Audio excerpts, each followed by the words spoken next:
It has a pair of small hooped handles rather than a shoulder strap. It felt uncomfortable hanging from his fingers. Do I have to take this? He whined. I feel like such a girl, he moaned.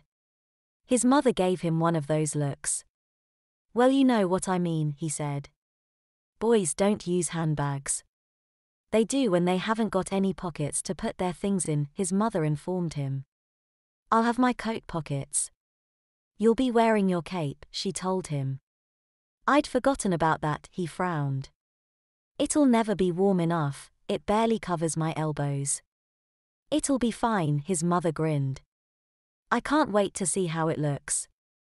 I'll freeze, he frowned. You'll be as warm as toast, his mother claimed. It's only a 10-minute walk. In the middle of winter with just a pair of tights covering my legs. We managed perfectly well when we wore skirts and frocks, she reminded him. And we were supposed to be weaker sex, she added. They still had an hour before heading round to the Robson household for Christmas dinner, and Mark donned his new shoes so he could get himself accustomed to wearing heels. Do they fit okay? His mother asked as he stood. Not too tight.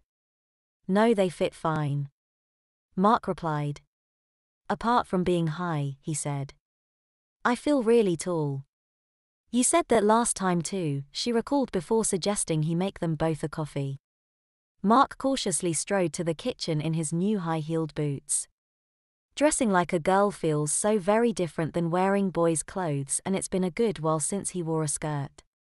Unlike the high-heeled sandals he had to wear in the summer, his new boots make hardly any noise at all on the tiled kitchen floor, but they do make the kitchen worktop seem significantly lower.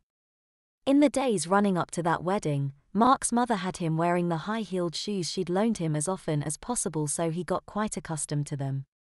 Today is the first time he's worn heels since then, and it's all coming back to him. Back straight, head up, walk from the hip and know where your heel is. His new shoes, or ankle boots, which is what they really are, resemble walking boots, albeit walking boots with a high chunky heel. The green suede matches his frock, and his ivory tights lead neatly into their sheepskin lining, and having laces rather than buckles, they're not really that girly, unlike the sandals he wore for George and Betty's wedding. His weighty frock swished and swirled as he walked from fridge to cupboard to kettle. His knitted tights slid and stretched over his legs. For a dress, it didn't feel so bad, but he's indoors with only his doting mother to see him.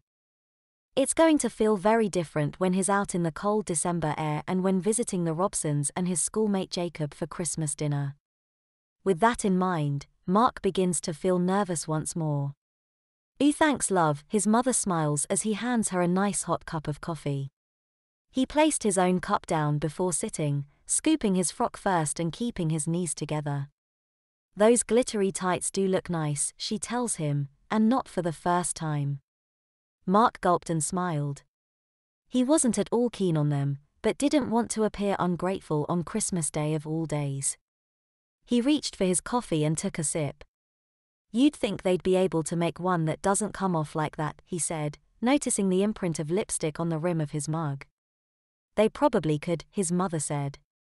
But then you wouldn't have to keep reapplying it and they wouldn't sell as much, she cynically suggested. Yeah, true. Mark replied. Don't you miss wearing makeup? He asked. Not really, she replied.